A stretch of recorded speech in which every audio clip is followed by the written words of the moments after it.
Ebullient greetings. I'm your host, Jackie Bird of Jackie Bird Spiritual Wellness, your guide to stress and anxiety relief, mindfulness, awareness, self-care, self-love, and personal growth. Welcome and thank you for joining me as we roll with peace in mind. Today's riff is Are You on the Right Train? Riding on the Urge. These episodes feature people who are doing their thing, they follow their heart and their passion, and they create how they want, what they want, when they want, and they are riding on the right train. Today's spotlight is Olgalyn Jolly. But before you hear from her, I want to tell you about a workshop that's coming up tomorrow and Saturday and Sunday. It's called Bust Your Stress, Connect to Your Joy. It's a meditation and journaling workshop. You want some joy with that stress? The more stressed we are, the more joy gets squeezed out of our existence. We expect stress, but what about joy? So be sure to join me either Friday, Saturday, or Sunday, May 14th, 15th, or 16th. And if you're hearing this after this workshop has passed already, not to worry. Check my website. There's always something else coming up. And at the end of this month, on May 30th, is my end of the month guided meditation. So run, not walk. Get thee to my website, JackieBirdSpiritualWellness.com. And without further ado, here comes my guest. I, as always, am so honored to have my guests come talk to me and spend some time with me. And I have a very long time old friend. I call her OJ, but her name is Olgalyn Jolly. So I am honored to be here, Jackie Bird. OJ, tell us where you're from and what you do. Well, currently I live in New York City and I am a knitwear designer and educator, but I was born upstate New York, Saratoga Springs. I haven't been there probably since we left when I was 2 years old. I probably haven't spent more than 2 weeks there.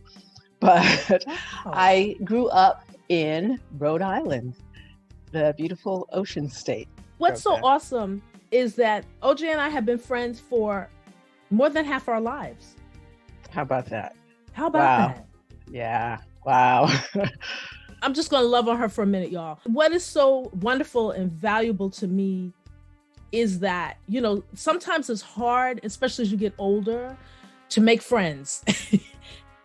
People come in and out of your life, they come in and out of your lives. But when you've had a friend that's been in your life, pretty much for your life, that's really special. And OJ, you've been such a great support to me and a big, huge cheerleader in my endeavors. And I appreciate you so much.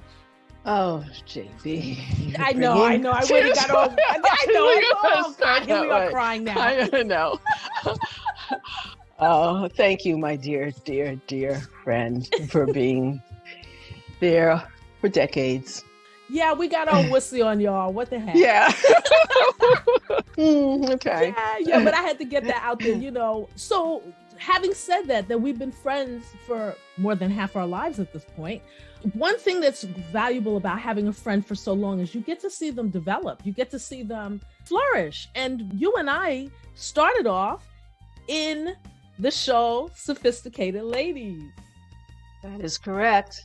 Right? Many years ago. Now, you did the national, right? I did. The bus and truck? Yeah, I did the national for national, international, and then the bus and truck. Yeah. Yeah. I met you on my first equity gig.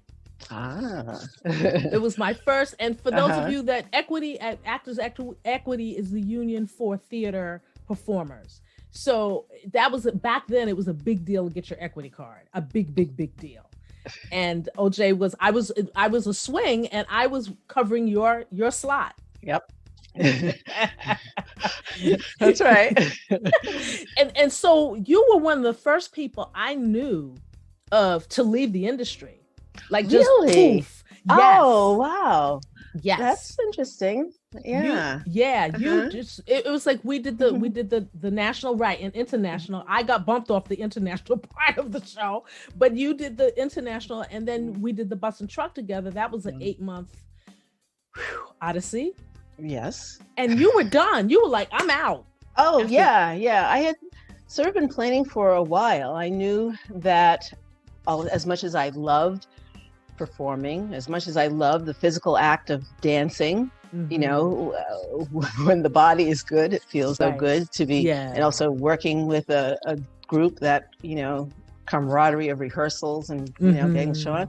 I love that. As much as I loved that, there were other things I was interested in, and the old body was not holding up. The pain was not worth it. I know that's right. That is when it's time to just go, okay. Yeah. But what was cool is, like I said, you were one of the first, you were actually the first person I knew to leave the industry, and you just embarked upon a whole new road. Talk about that, please. Yeah, well, there were other things I was interested in, and I kept looking because I knew I was going to be leaving the business. In fact, I had this thing. I was either going to be famous by 30 or I was going to be out of there. You know, the idea was if I became famous by 30, it would mean I could write my own tickets. I wouldn't necessarily have to do the things that hurt my body. Right. But anyway, there were other things I was interested in, and I kept exploring them. And I think I'm really going back, trying to remember my thought process many years ago. But I think it was, if I had a job while I was 30, I would continue that job till it was over. And so I did have a job. I think the bus and truck was the job I booked before I was 30, and I finished it to the end, and then I was done. And fortunately, I had already found out what I wanted to do. Through the international tour, we went to Japan. As you know, you eventually went with the same show to Japan, right? That's right. I sure did. I got there anyway. And it was a time when, all these fabulous Japanese fashion things were popular, and we were right there. And so I got to see all these fabulous sweaters. When I saw some Issey Miyake sweaters and some from the late Kanzai, his sweaters, I just thought, okay, that's what I want to do. I want to learn how to make sweaters, how to design sweaters, how to knit sweaters. And I knew I didn't want to hand knit them. I knew about knitting machines because I swear when I was a child, I saw a commercial with a toy knitting machine. And I acquired a knitting machine right after that tour, started working, took a few lessons. Later, when I booked the bus and truck, I had a travel case made for my knitting machine. I used to carry it. Yeah, I used to. That's right. That was one of my allowed pieces of luggage because, who needs clothes when you can carry a knitting machine, right? So carried my knitting machine, go into the bus, right? And, what it's like in some places, you have lots of time on your hands during the day. So I just set up in the hotel room and practiced my moves.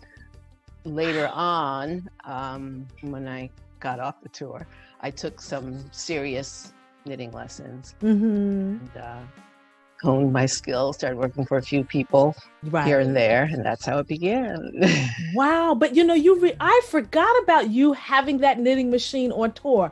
I totally forgot about that. That's right, because sometimes we had a lot of downtime. Oh my goodness. Yeah. And I remember we wouldn't see you until the showtime because you would be in your room knitting. Yeah. And I remember coming to visit you after the tour was over. We were back in town, and you were really, really like cooking in terms of moving into another gear with your knitting. How did you navigate moving from something you'd done at that point for your life into this new arena where you knew no one, right? That's right. No one. Well, it happened to be, I'll call it the golden age of machine knitting, of home machine knitting, let me put it that way. So I had a little knitting machine, but there were machine knitting guilds, just organizations in different regions of the country. And I would attend meetings. There was one locally in the New York City area. I would attend meetings, and the home knitters would exchange skills. So I got to meet people that way. And then I took classes at FIT and Parsons School of Design.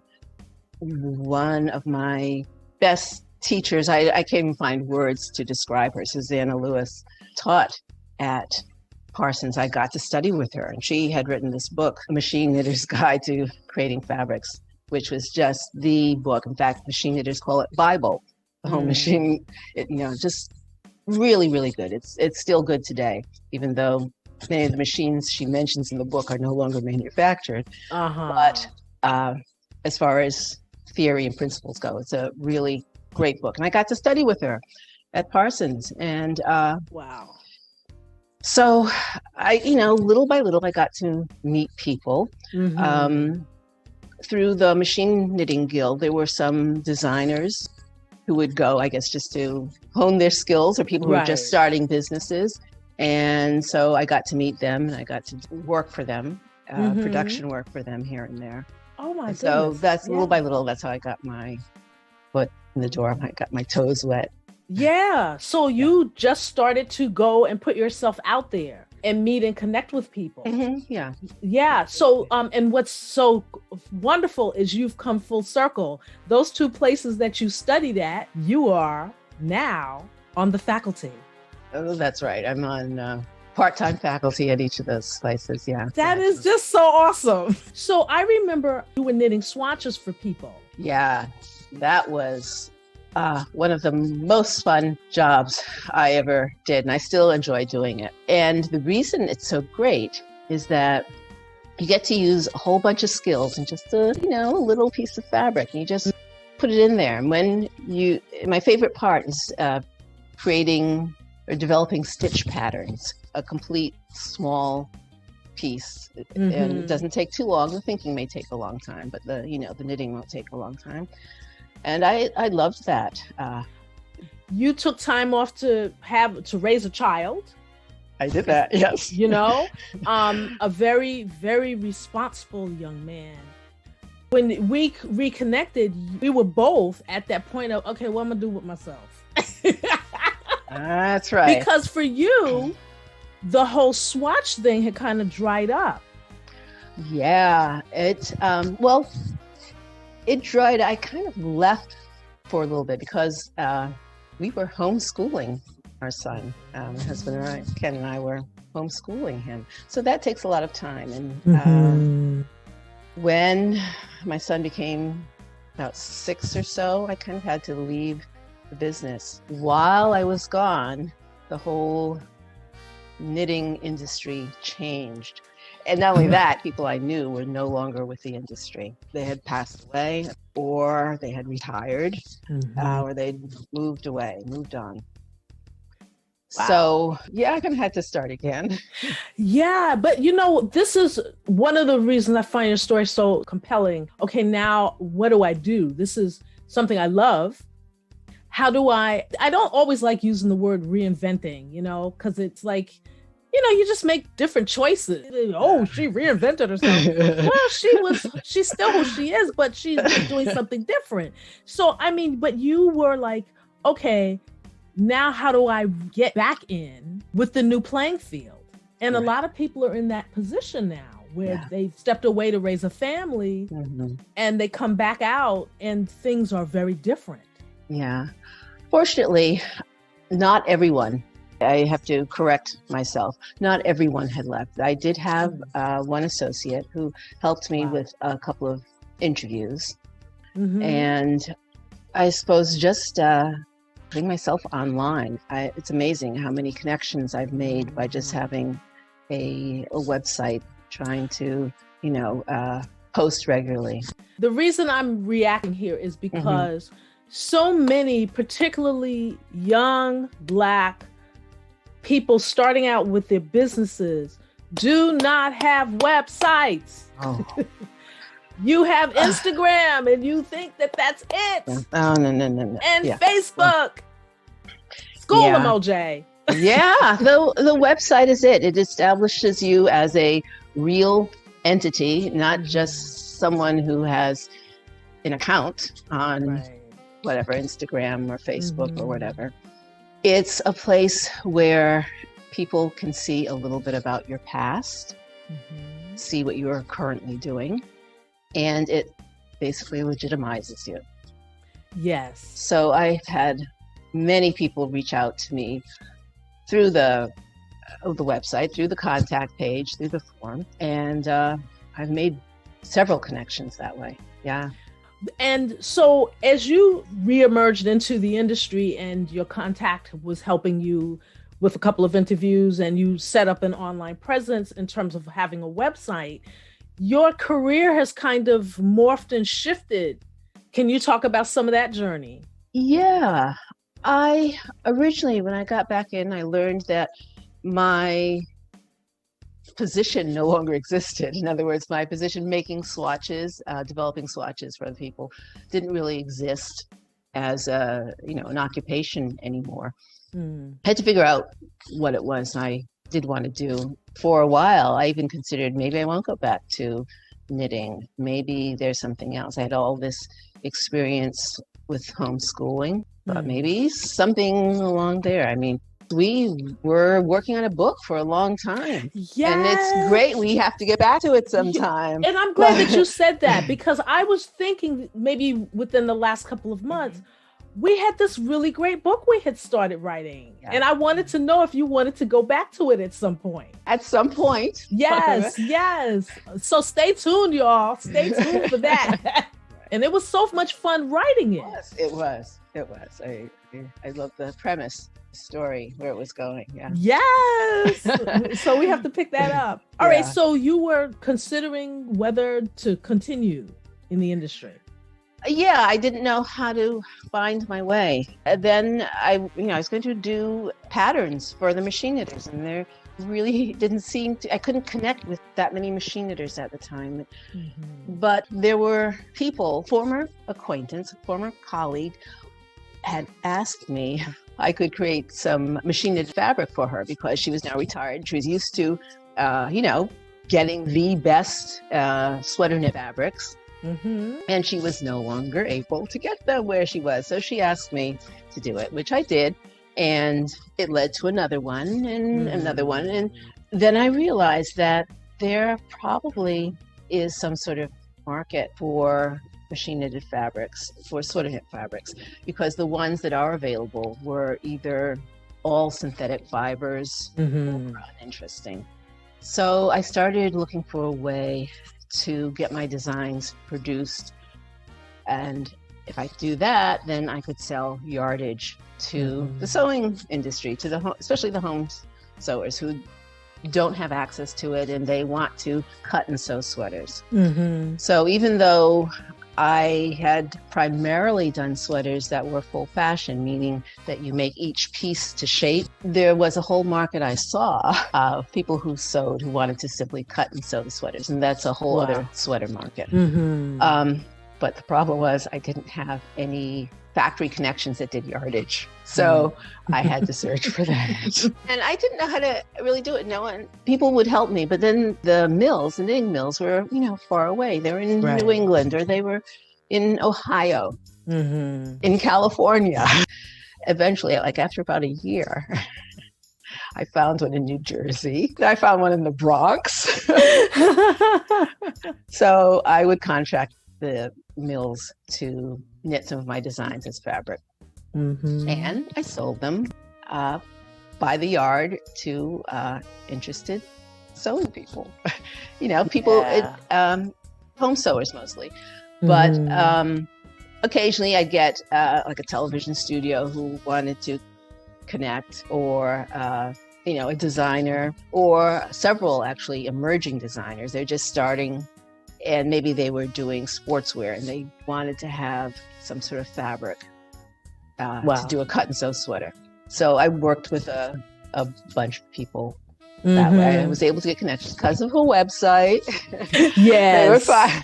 People would find me. Yeah, it's really important to have a website. Somebody can go to your website and get, especially if it's well done and well thought out, can get an idea of what kind of person they're going to be dealing with. What is their platform? What is their mission statement? What is, how they get started, that you get a more well-rounded view of this person that you're about to purchase from. You ask the question, how do I do this? And you listen to, what was coming to you and just following leads. And, timing is everything. It's like sometimes it doesn't happen when you want it to happen or when you think it should happen, but you were patient. You kept looking. Because I remember that part of the journey where you were looking for somebody to produce your fabrics. And you also were having some issues with places, if I remember correctly, that didn't want to take your account because it wasn't enough. Oh, absolutely. That was a big thing. I was just starting out. Obviously, I can't do those large minimum orders. Right. So I was fortunate to find these places that were willing to work with a smaller order. My theory is, okay, you're going to tell me no, but somebody's going to tell me yes. Somebody's going to tell me yes. Doggone it, So you had that tenacity and you just kept at it. So as you started to sew the patterns, but then other things started coming your way in terms of doing classes, lessons, and I don't know what the first one was, but eventually I ended up at FIT.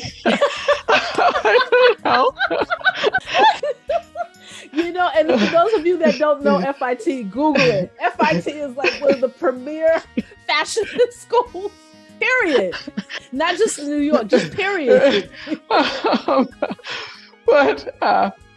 Which was it was a pleasure and fun to teach. It's so great teaching a whole bunch of eager fashion designers. Some of them never even go into knitwear, but they want to broaden their knowledge. And so the introduction to knitwear design is required class. So all fifth semester students have to take it. So I get a whole range of a fifth semester fashion design students. A large class, fifth semester. So there are several machine knitting teachers. But, I got to teach quite a few classes. That is so awesome. And now you're at Parsons as well. Yeah.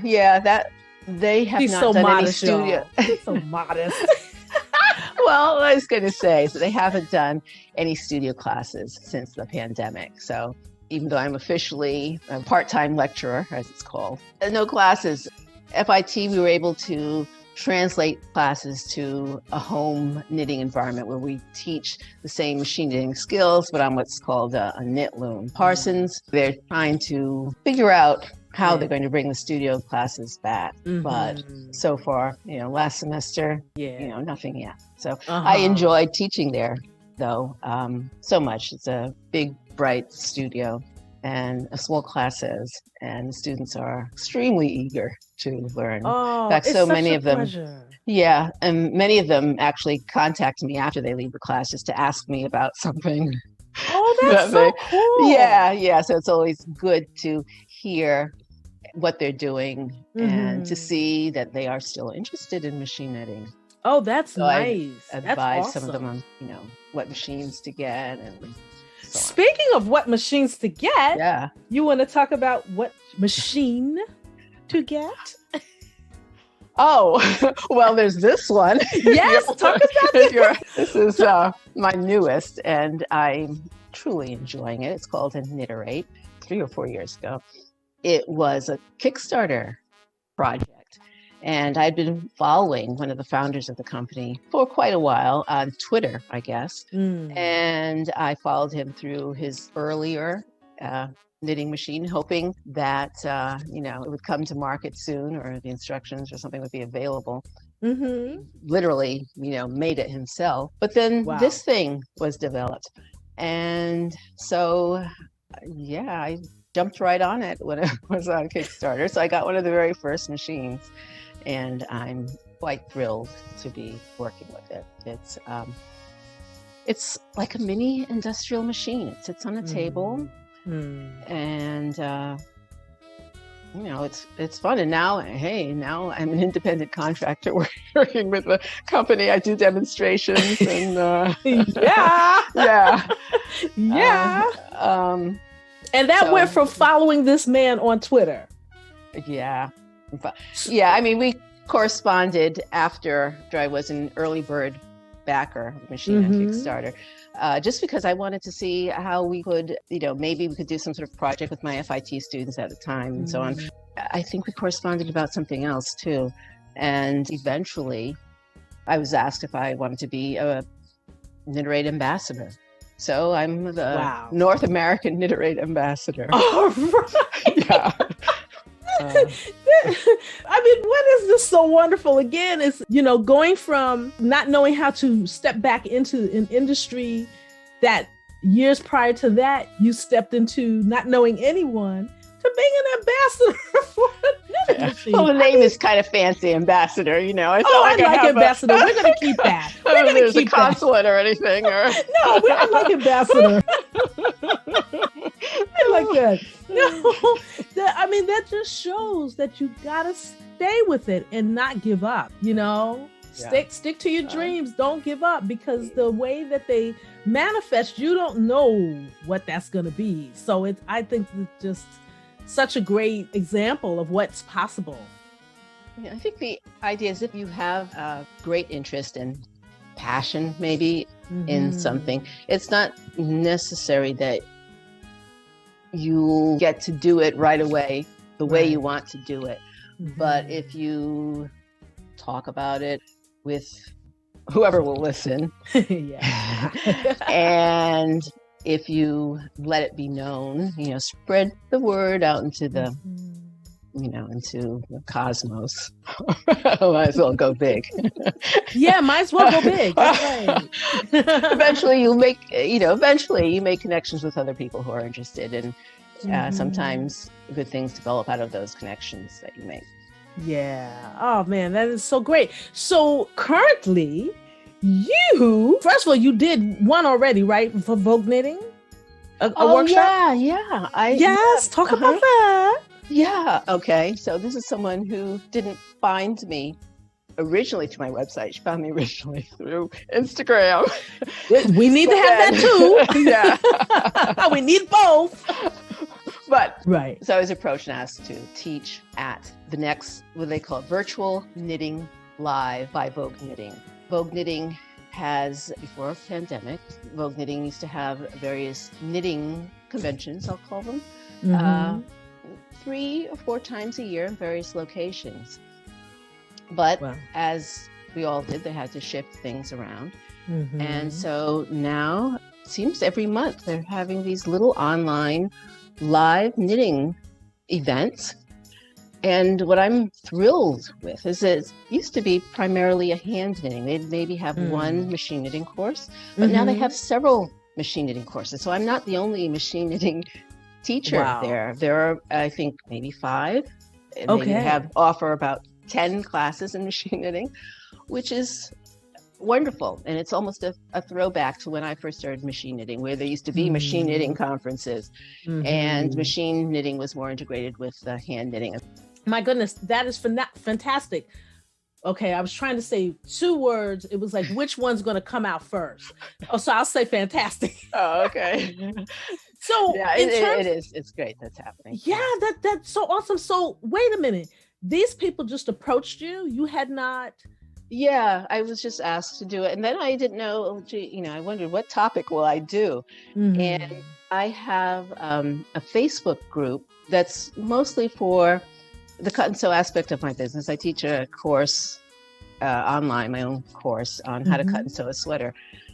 And I have a Facebook group mainly for people who sew, but I found that there were all these machine knitters who also wanted to cut and sew. And many of them are in the group. And so I just posed to the group. I've been asked by an organization to teach for the machine knitters in the group, what are your suggestions? And I gave a few suggestions, but one person came up with this topic, which was the topic called Creative Starts for Your Machine Knitted Sweater, which goes into details on how you start a machine knitted sweater. And it's a beginner's class. Sometimes people learn how to cast on and they learn how to do this, but there's so much more.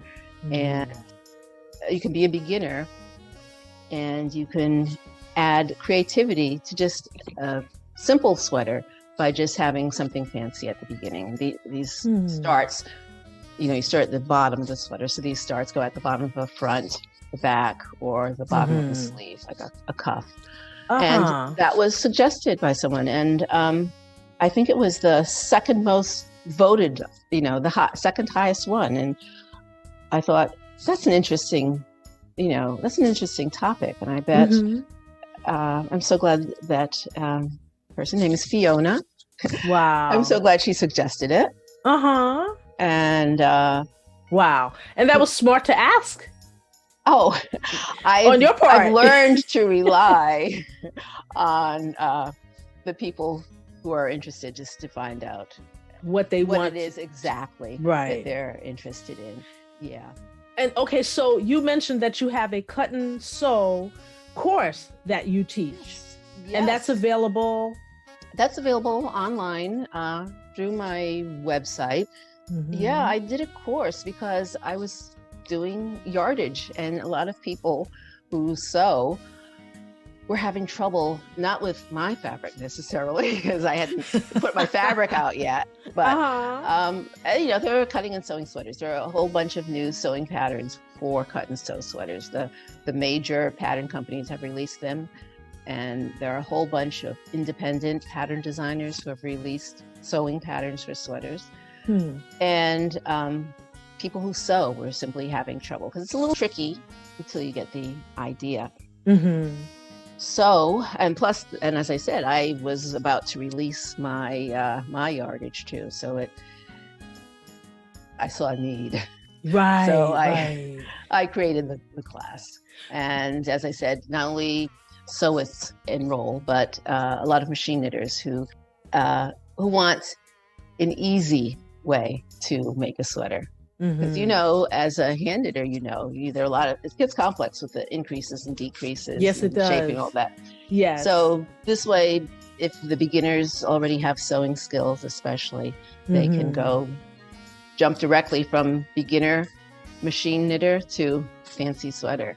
Just using their sewing skills. Yeah. Nice. That's a big incentive for people who want it now. Yep. they want instant. So that's really good. So folks, reach out to OJ. I'm going to have all her contact information in the description and show notes for this episode. But just how can people find you? Oh, the best way, the hub is my website, and it is ojolly.net. That's OJOLLY.net.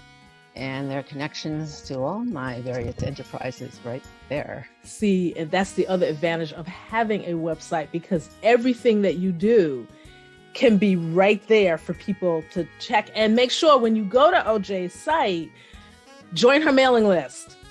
Yes, please do.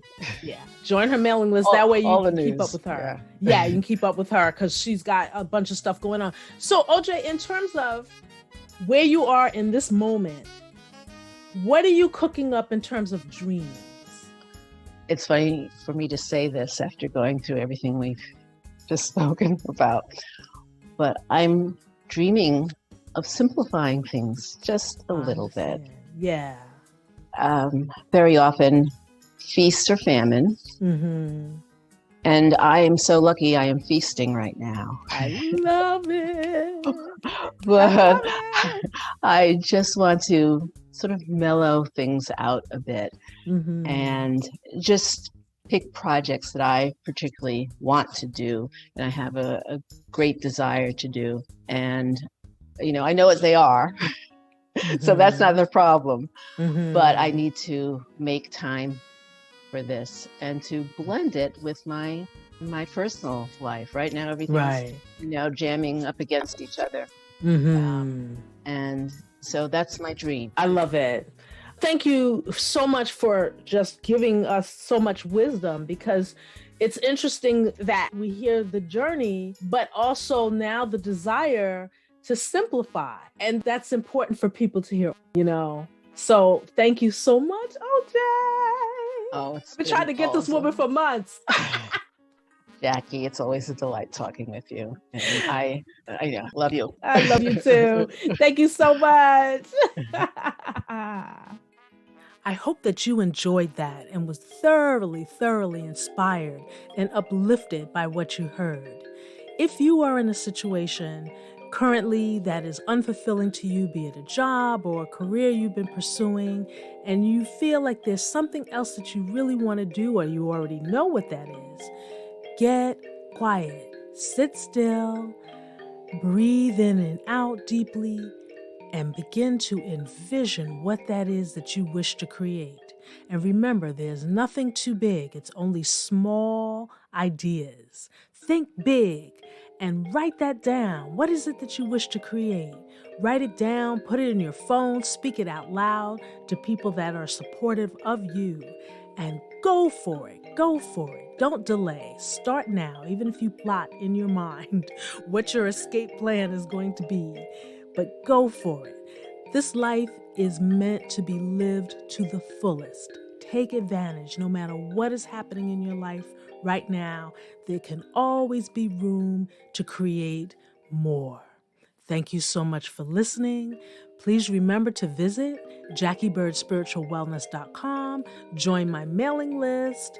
I've got workshops coming up, as I mentioned earlier in the program. I have audiobooks, guided meditation videos, and audio and meditation music, everything for inspiration and to help you relieve stress, increase your mindfulness and awareness and presence. And remember to always roll with peace in mind.